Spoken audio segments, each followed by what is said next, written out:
So what do we do?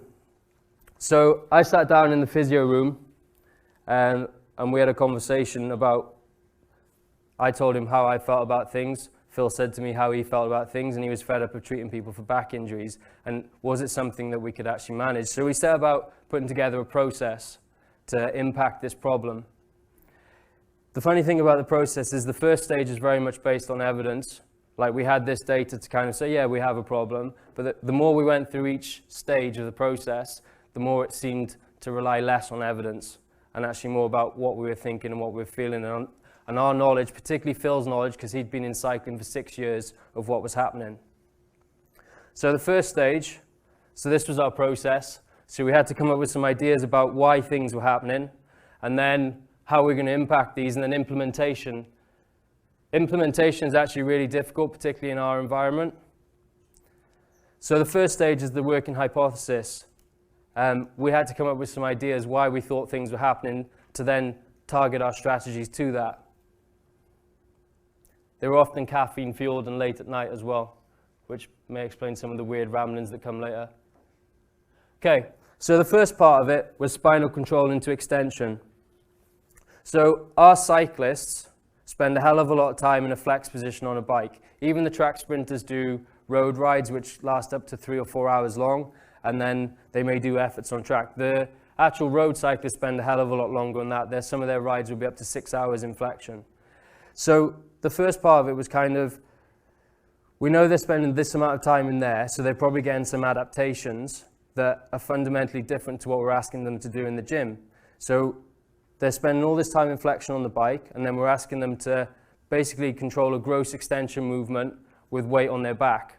And like you think about a back squat, it creates a very high extension torque, so we're further challenging that control mechanism. So some of the adaptations that were needed to be a good cyclist are actually counter to what you need to be a good weightlifter, in our opinion.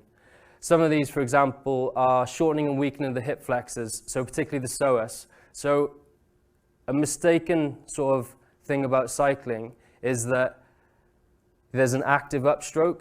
So the idea is that you pull up from your hip flexor and your tibialis anterior, but this is a bit of a myth, because once you're up to speed, there is no upstroke. It's driven by the downward stroke on the other side. The only time the upstroke happens, and it's a very small amount of time, is in the standing start or if you're climbing hills. So the psoas, much like in people who spend a large amount of time sitting, actually becomes shortened and weakened.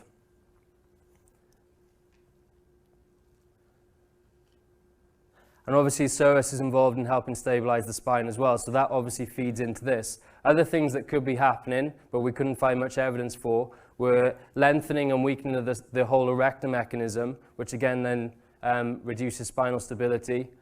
And then taken together, based on like the classical McGill stuff, is these things combined to kind of give you gluteal inhibition, again, which doesn't really bode well for kind of stabilizing the spine.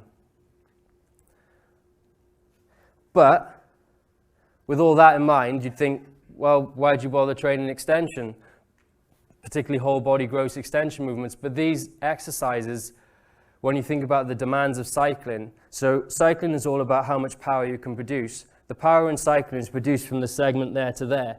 So a bigger, stronger thigh section is vitally important to sprint cycling success. So these exercises, your squats, your deadlifts, all create strength and hypertrophy around that area, so are vitally important. So luckily I work with a physio that isn't, no, don't do that. You've got to go and work on your trans ab or something like that. We're actually having to work around this problem. So we need to train hip and knee extension, and we need to develop big, strong, muscular people. And if anyone's seen Chris Hoy's thighs there, they're freaking enormous. So we need to get bigger and stronger, and we need to include these exercises. So we couldn't just get rid of them.